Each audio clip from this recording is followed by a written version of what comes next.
Pero ang title sa akong mensahe karong buntag, sa Dihang ang katawhan sa Dios, mobabag sa buluhaton sa Dios. Sa Dihang ang katawhan sa Dios, mobabag sa buluhaton sa Dios. When God's people hinder God's work. Magampo na ta, ayun ko mo makalingkod para sa mensahe karong buntag. Now, Father, would you please bless the message this morning? Father, would you fill me with your spirit? Would you give me clear guidance and direction? Would you fill me with your power? Would you help me, God, to say exactly what our people need this morning? Father, would you stir our hearts? Would you draw us closer to you? Would you give us a desire to do more for you and for your kingdom? Please, dear God, bless the message today. We love you, Lord. Pray in Jesus' name. Amen. Pwede ko mo maglingkod. Si Jesus, mianhi dari sa kalibutan, alang sa usa lang ka katuyuan.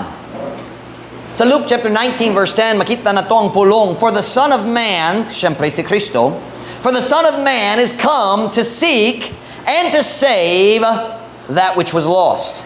Kaya anak sa tao mianhi aron sa pagpangita o sa pagluwas ni atong nawala.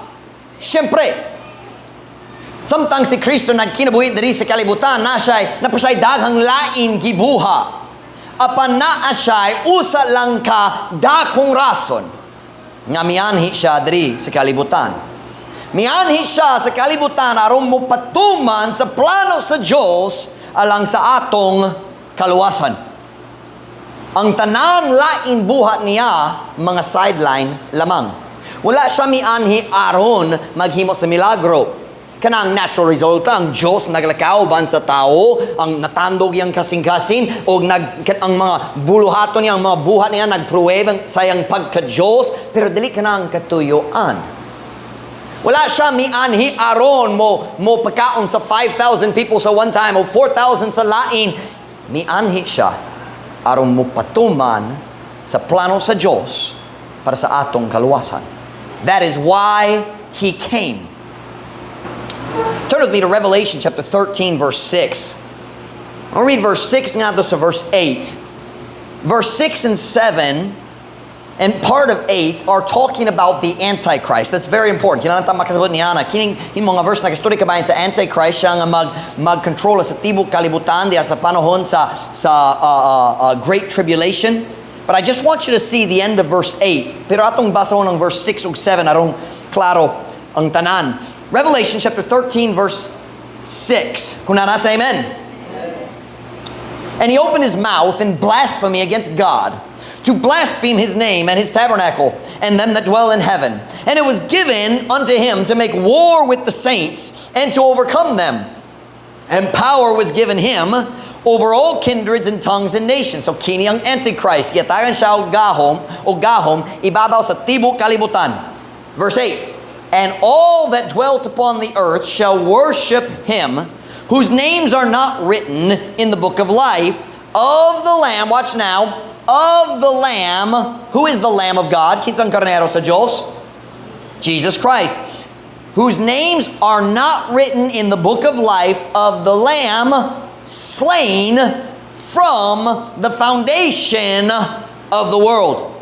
Pason na ko sa Bisaya. Verse 8 lang. Ugang tanan nga mga nagpuyo sa yuta, magasimba sa Antichrist.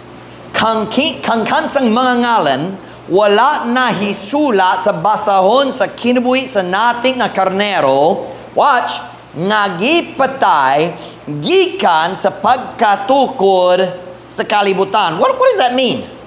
Here's what that means. Sa wala pa si Adam ug si Eve nakasala, ang Diyos nagplano daan nga si Jesus moanhi diri sa kalibutan, ingon nga ang sakripisyo lang sa tanan sala sa tanang tao. Tungod ang Diyos dili limitado sa time sama kanato, diha sa iyang hunahuna si Kristo gipatay na sa wala pang unang tao nakasala. Slain from the foundation of the world. Why? He's God. He's outside of time. Nasa gawa sa time. Makakita siya gikan sa sinugdanan nga to sa katapusan. So in God's mind, it was already done before Adam and Eve even sinned. I'm trying to show you today nga si Kristo miani diri sa kalibutan lang sa uskarason lang aron mapatuman sa plano sa Dios para sa atong kaluwasan. Siya na tao aron mamatay. That's why He came. Kanamo oras nga siya mibiya sa iyang amahan ug sa tanan katahom sa langit, sa tanan niyang himaya. Kanamo oras nga siya mianhi nining daotang kalibutana. Kanamo oras nga siya mi padaplen sa iyang himaya, puli sa katawhanong nga lawas. Kanamo oras nga siya na tao diya sa uska hugaw nga puy-anan sa mga mananap. Kanamo oras nga siya nagkibuhi nining miserable nga yuta sa 33 ka tuig. Naghimo siya sa tanan aron mamatay ug mobayad para sa atong mga sala. Tungod ka na, watch now, tungod ka na ang kababuton sa iyang amahan aron makahatag siya kanato sa oportunidad na maluwas. That's why Christ came. Kanamo rason nga siya niyanhi diri. I'm saying this morning, ang tibok rason nga si Jesus miyanhi sa kalibutan, mao ang pagpakamatay alang sa sala sa daotang tao. Apan, sa dihang si Jesus, nagsugod og pasabot niya na ngadto sa iyang mga tinun-an, sa kali lang naanay problema. Sa dihang si Jesus, nag-ingon sa iyang mga tinun-an, ako kinahanglan, pagadakpon, muantos og mamatay. Diha. Si Peter, big mouth Peter. Si Peter, what do you say, babaon siya? Si Peter uska babaon gyud. That just came to my mind just now. It's not in the notes. Si Peter, kanunay ang unang nagastorya. Kanunay, lantawa ang Gospels. Peter was always the first one to talk.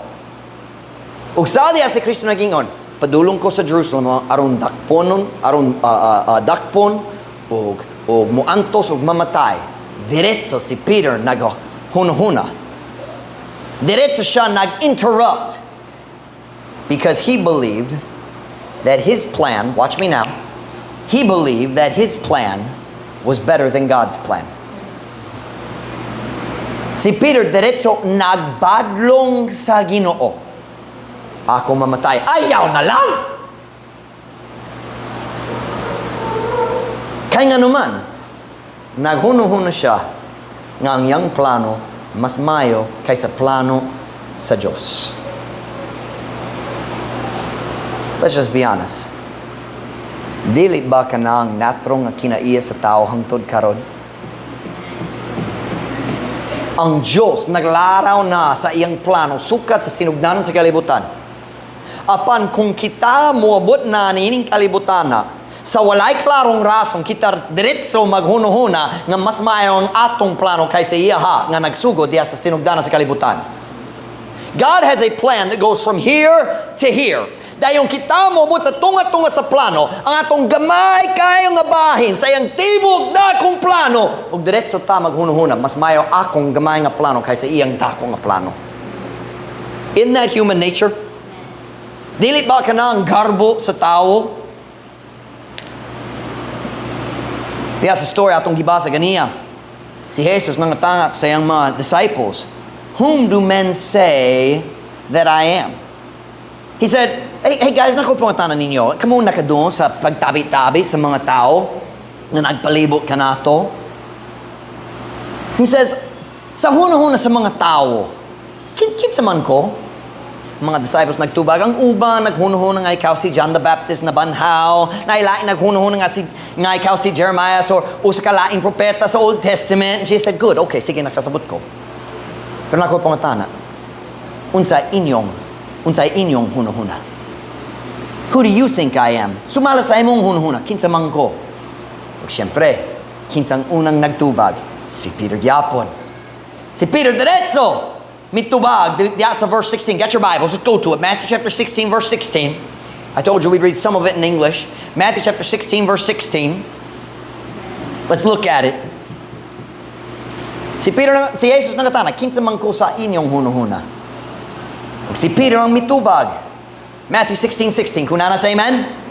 And Simon Peter answered and said, Thou art the Christ, the Son of the living God. Ug si Simon Pedro mitubag ug miingon, Ikaw mao ang Kristo, ang anak sa buhi sa Dios. Sa tanang mga tinun-an, si Peter ang unang nagpahayag sa iyang pagtuo nga si Jesus mao ang Kristo.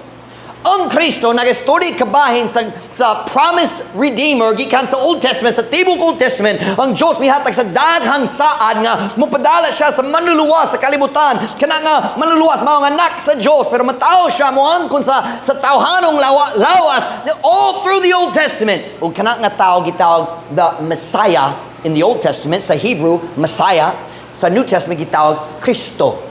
For Greek, it's the same word. It means dinihogan, ang gipili sa Diyos para sa special nga katuyuan. And Peter is the one who stood up and said, Nagatuo ko na ikaw ang Kristo sa Diyos. Ang gipili sa Diyos nga mahimong ang manluluwas sa kalibutan. Siya ang una nga nagpahayag sa iyang pagtuo. Ug tanawang tubag ni Kristo sa verse 17. Tanawang verse 17. Si Jesus nalipay gayud kaniya. And Jesus answered and said unto him, Blessed art thou, Simon Bar-Jonah. Bar-Jonah means son of Jonah, anak ni Jonah. Simon Bar-Jonah, for flesh and blood hath not revealed it unto thee, but my Father which is in heaven. Ug si Jesus mitubago miingon ngadto kaniya, Bulahan ikaw, Simon Bar-Jonah. Kayang unod ug dugo wala nakapadayag ni ini nga nakanimo. Apan ang akong amahan nga anaa sa langit. What was Jesus saying? Peter, sakto gyud ka. Nalipay ko kanimo. Sakto imong tubag. Ako manggod ang Kristo. Tanahong verse 18, nagpadayon siya. And I say unto thee, that thou art Peter. And upon this rock I will build my church, and the gates of hell shall not prevail against it. Ug ako naging usab nga nakanimo, nga ikaw mao si Pedro. Ug sa ibabaw ni ining dakong bato, ako mutukod sa akong iglesia. Ug ang mga ganghaan sa impyerno dili mo daog batok ni ini. Here's what Jesus is saying, Peter, sakto gayud ka. Ang imong gipahayag karon mao ang patukuran ng kamatuoran sa akong iglesia. The fact that Jesus is the Christ is the foundation of everything we believe. He says, ako mutukod sa akong iglesia, sa akong church. Diat niya ang kamatuoran. He was not saying, I'm going to build my church on Peter. He was saying, I will build my church on the truth that Jesus is the Christ. Padayon siya, verse 19. And I will give unto thee the keys of the kingdom. Now he's talking specifically to Peter. Thee, that's kanimo man. Dili kamo, it's not niño, it's kanimo. And I will give unto thee the keys of the kingdom of heaven. And whatsoever thou shalt bind on earth shall be bound in heaven. And whatsoever thou shalt loose on earth shall be loosed in heaven. Ug ako muhatag nganha kanimo sa mga yawi sa gingharian sa langit. Ug bisan unsa nga ikaw mubugkos dinhi sa yuta, mabinugkosan dito sa langit. O bisan unsa nga ikaw mo badbad dinhi sa yuta, mabinadbaran dito sa langit. Here's what he's saying, real simple. Peter, ikaw mahimong ang pangulo sa akong church pagkahuman sa akong pagbalik sa langit. It's not talking about him having power over salvation. That's not what that's about. It's talking about authority to lead the church. Na kay autoridad sa paglead sa church. Now, think about this. That was a really big compliment Jesus gave Peter.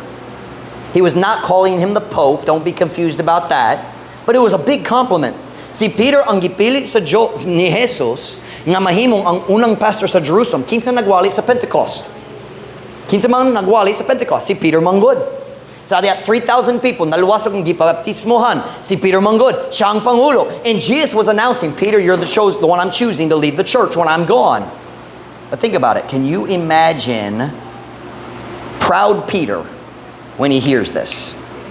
Kitang tanan, kung ikaw magbasa sa Gospels o magbantay gyud ka, if you read carefully, you will see all of the disciples had serious pride problems. Silang tanan, kanunay nakiglalis, kinsa mahimong pinakabantugan sa umaabot, kinsang maglid, kanunay! Can you imagine Peter's head? Si Kristo, na sakto gyud ka, Peter. o ikaw ang imong gipahayag ang patukuran nga nga kamatuoran para sa akong iglesia ug labaw pa ikaw mahimong leader sa umaabot, ikaw ang mag-lead sa akong lain followers. Ang ulo ni Peter. Maka-imagine ba ka sa kadako sa iyang ulo. Murag dali siya makagawa sa building agi sa pultahan kay tungod sa kadako sa iyang ulo. Kinahanglan mo agi dali makaagi dito. But can you imagine? Si Peter naghuna-huna. Sakto gayud akong tubag ang tanan lain hinagyud mo tubag sakto gyud ko. Si Jesus dali pa gayud kanako ako sa dali madugay ako mahimo na ang pinakaimportanteng pangulo sa gingharian ni Jesus kung siya magpaimutang sa iyang gingharian sa Jerusalem, because Peter and the disciples still thought Jesus was going to be the king. Wala pa sila nakasabot nga siya kinahanglan mamatay sa cross una. Wala pa sila nakasabot nga ang Kristo mamatay, ilubong, mabanhaw, dayon. Many years later, mabalik siya ron magpaimutang sa iyang gingharian. We call it the millennial kingdom. Wala pa sila nakasabot. So si Peter naghuna-huna. Ako man ang mutapad ni Jesus. Bisan nasa siya mo ato. Kay ako ang gipili. Maka-imagine ba ka sa iyang garbo? Ako man ang respetuhan sa tanan laing tigsunod ni Jesus. Sana all.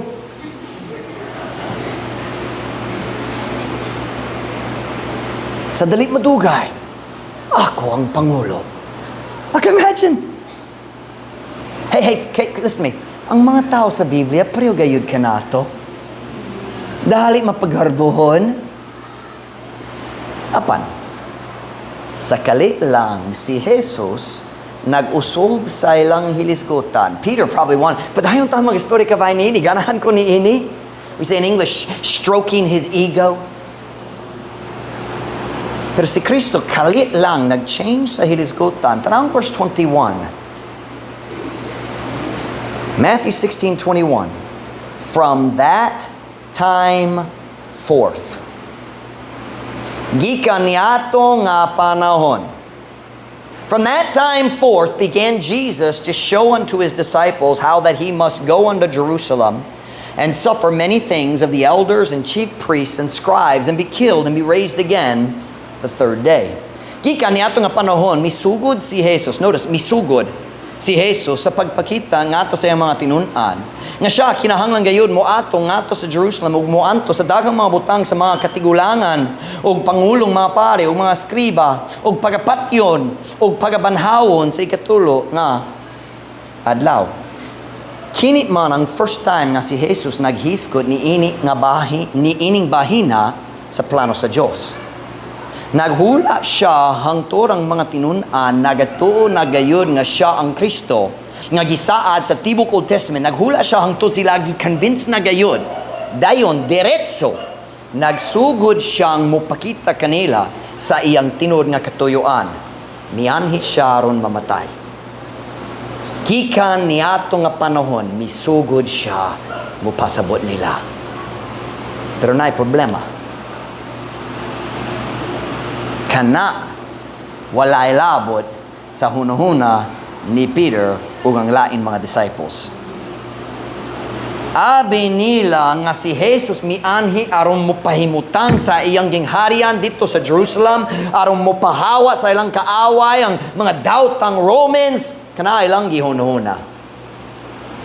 Kana ang plano nila, kana man ang plano ni Peter.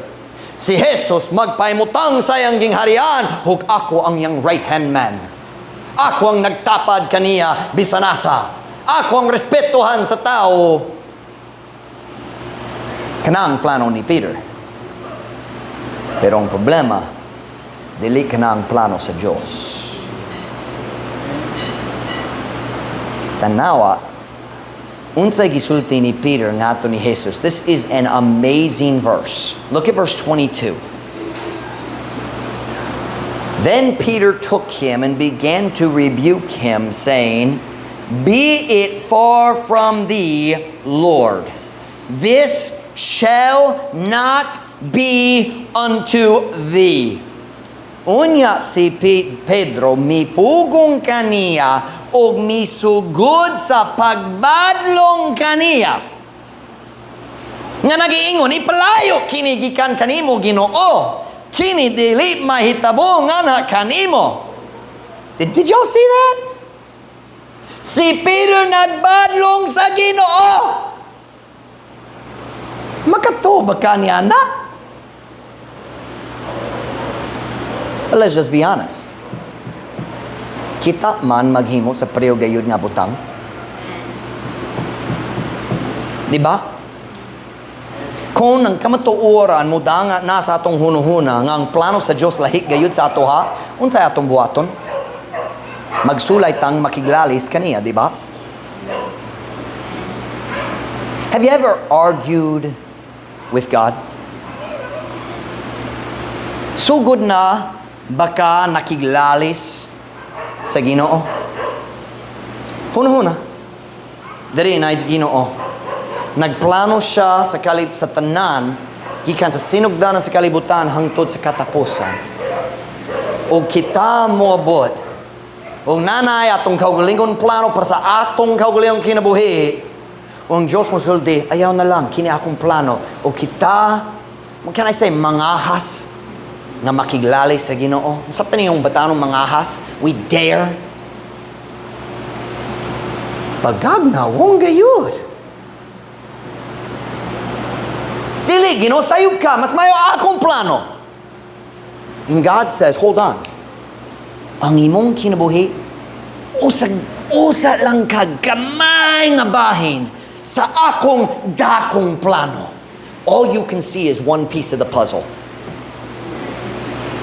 Do you know why we struggle to follow God's will? Tungod kita nag-focus sa atong bahin sa puzzle lamang. Amen. Kini dili akong plano, Ginoo. Ang Diyos musulti. Pero akong nagmugna nimo para sa katuyuan.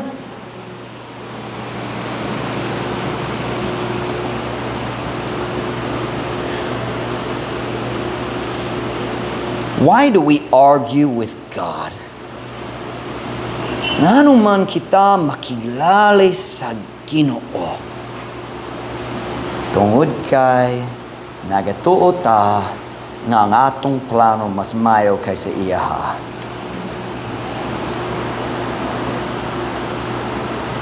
Tanawa ang tubag ni Jesus ngadto ni Peter sa verse 23. Tanawa ang verse 23. But he turned and said unto Peter, Get thee behind me, Peter. Is that what it says? What did he call him? Satan. Ouch! Jesus just took a pin out of his pocket. See, ang ulo ni Peter, ako, ang mangulo, labaw sa tanan. Si Jesus na go,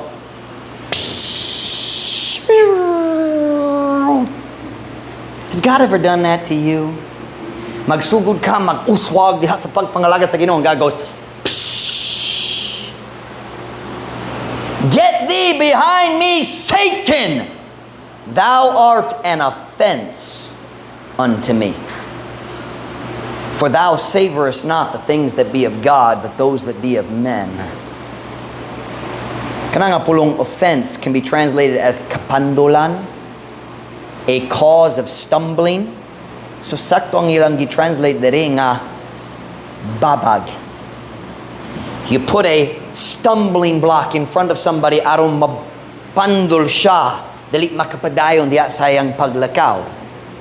Magbabag kaniya gikan sayang sunod lakang. Pasaya.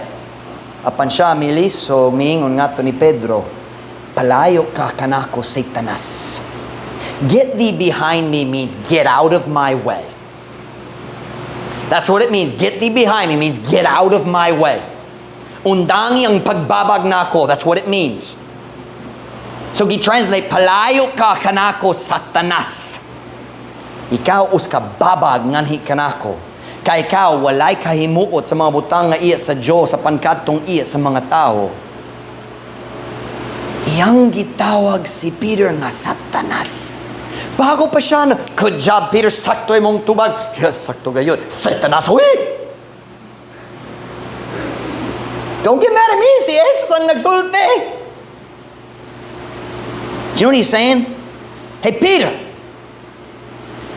naghimo ka sa buluhaton sa yawa. Siya ang nagasulay og pugong kanako gikan sa pagsunod sa kabubuton sa Dios. Miani ko diri aron mamatay og nagtabang ka sa yawa sa pagpugong nako.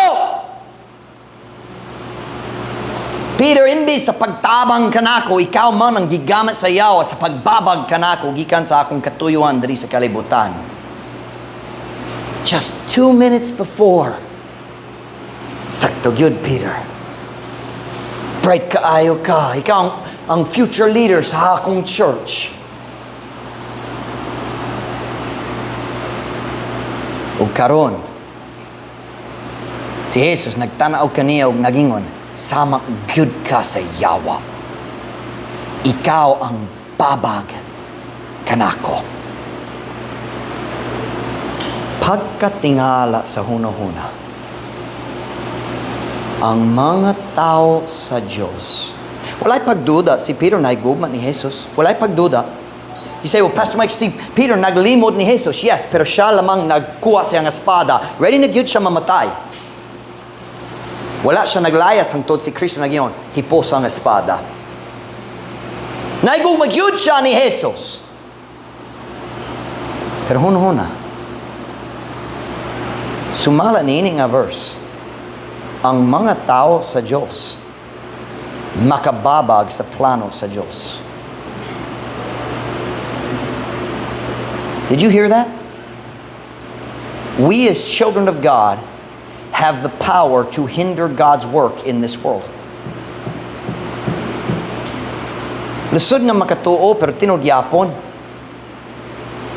Sa daghang panahon, watch me now, sa daghang panahon, dili man ang kaaway sa Diyos nga mobabag siyang buluhaton. Apan hinuon ang iyang kaugalingon tao ang mobabag kaniya. Say, Pastor Mike, can you prove that from the Bible? Yes, I can. Turn with me to Psalm 78, verse 40. Psalm 78, verse 40.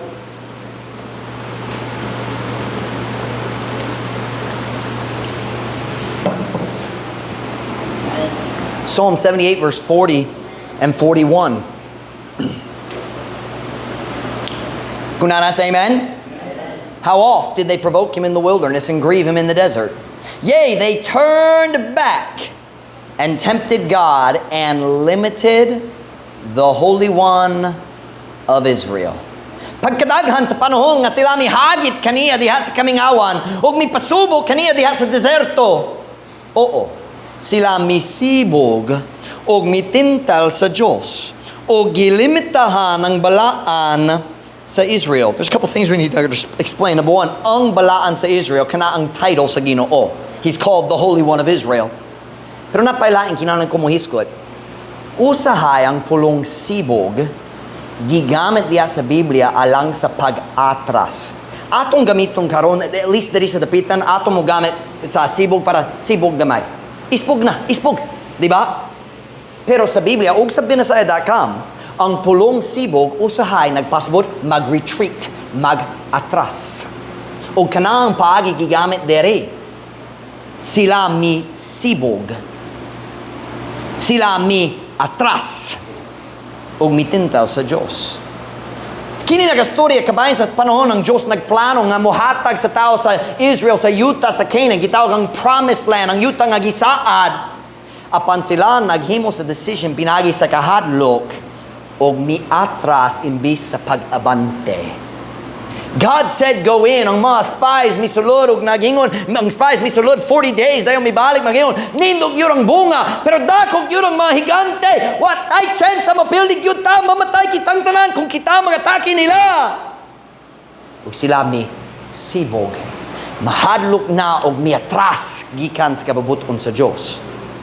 Unsa ang gisulti? Ang ilang decision sa kahadlok naglimita sa paglihok sa Diyos mismo. Ang ilang decision nagbabag sa Diyos gikan sa iyang plano. Ang atong nakit-an diri mao ang doktrina sa free will of man. Ang Diyos mogiya kanato sa atong mga kinabuhi, pero dili gayud siya mupugos. Kay siya mihatag kanato og gawasnong kabubuton, free will. Ug kung ang tao mo dumili sa kabubuton sa Dios, mahimo na siyang usa ka babag sa plano sa Dios alang sa iyang kaugalingong kamugnaan. Pagkaalaot sa hunahuna nga ako ingon nga usa ka anak sa Dios na ay gahom sa pagbabag sa iyang kabubuton pinaagi sa akong kabubuton.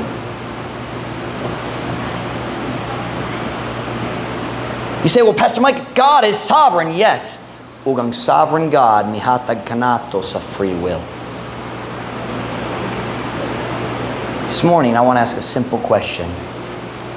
Ngano man si bisang kinsang Kristohanon buot maghimo niana, buot magbabag sa eternal plano sa Diyos. Why would any Christian want to do that? Unsa kahay makahinungdan sa Kristohano nga mahimo ng usa ka babag sa plano sa Diyos? Are you ready? Ang tubag sa pangutana nasa tong text verses sa Matthew 16. Matthew 16 verse 23. Hapit na tamahuman. Matthew chapter 16 verse 23.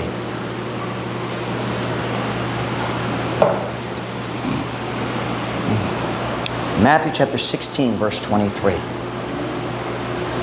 Kunana say amen? But he turned and said unto Peter, Get thee behind me, Satan. Thou art an offense unto me. Look at the next word. For. Kai. Nagpasabot because. Tungod. Why was Peter an offense? Nga naman siya ang babag ni Kristo. For thou savorest not the things that be of God, but those that be of men. Apan siya milisog, miingon nga to ni Pedro, Palayo ka kanako, Satanas. Ikaw uska babag nga ni kanako.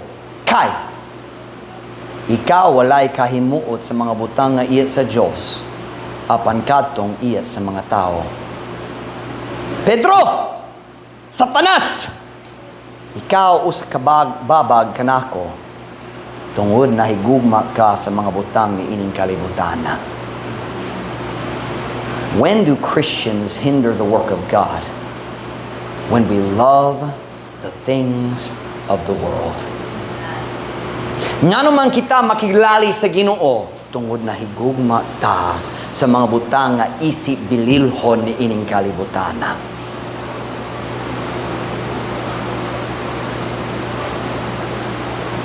Kumusulot din mo sa raso nga naidaghang Kristohano nga nagababag sa kabubuton sa Dios imbis sa pagpabante niya na nahigugma sila sa kalibutan. 1 John 2 verse 15, turn there please. 1 John 2 verse 15. 1 John 2 verse 15.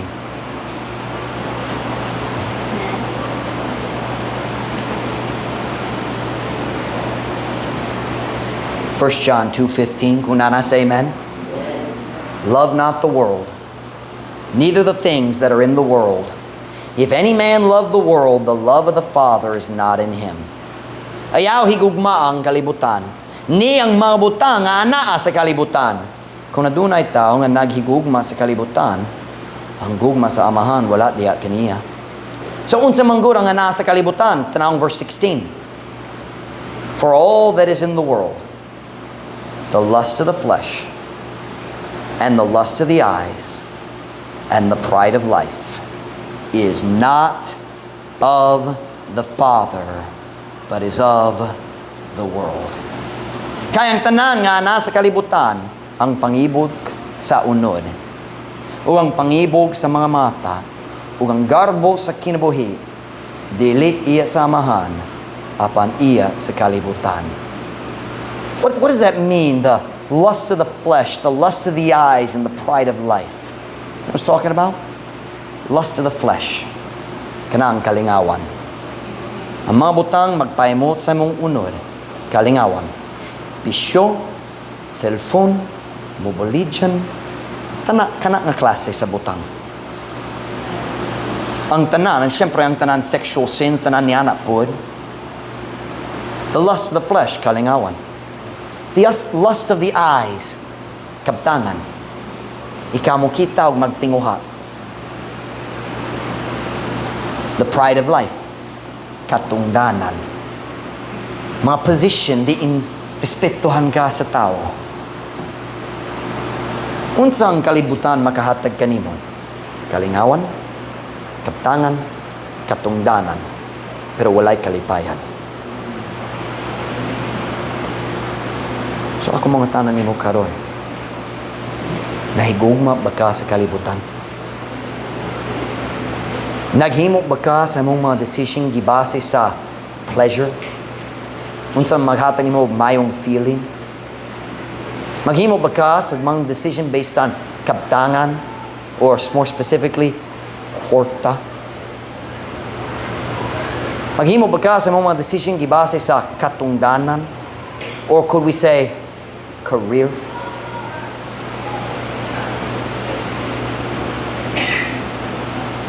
Kinahanglan unhon nimo ang imong education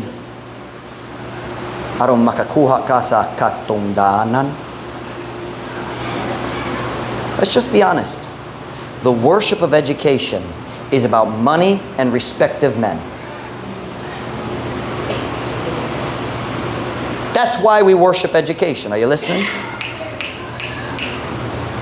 Kanamo rason na tao magsimba sa education. Kwarta o respeto. So I ask today, unsay mong gigugma? Ang mga Kristohano nga naigugma sa kalibutan, don't worry about it, pasinas nila ay gamay nga samad, or sakit nga bata. Murag nagkuha siya sa first aid. Ang yawa daligan na ikaw makadungong ini karon. I ask ya, asa man ang imong kasing-kasing? The reason we argue with God is because we love the world. Naigugma ta sa mga butang nga isip bililhon ni ining kalibutan na labaw sa mga butang nga isip bililhon sa langit. Let me tell you something. 100 years from now, your money won't make any difference to anybody. Walay tao maghuno-huna kabahin sa imong career 100 years from now dito sa langit. Well, ako usa ka lawyer. Pila ka tao naluwas tungod sa imong pagka-lawyer. I'm not against lawyers.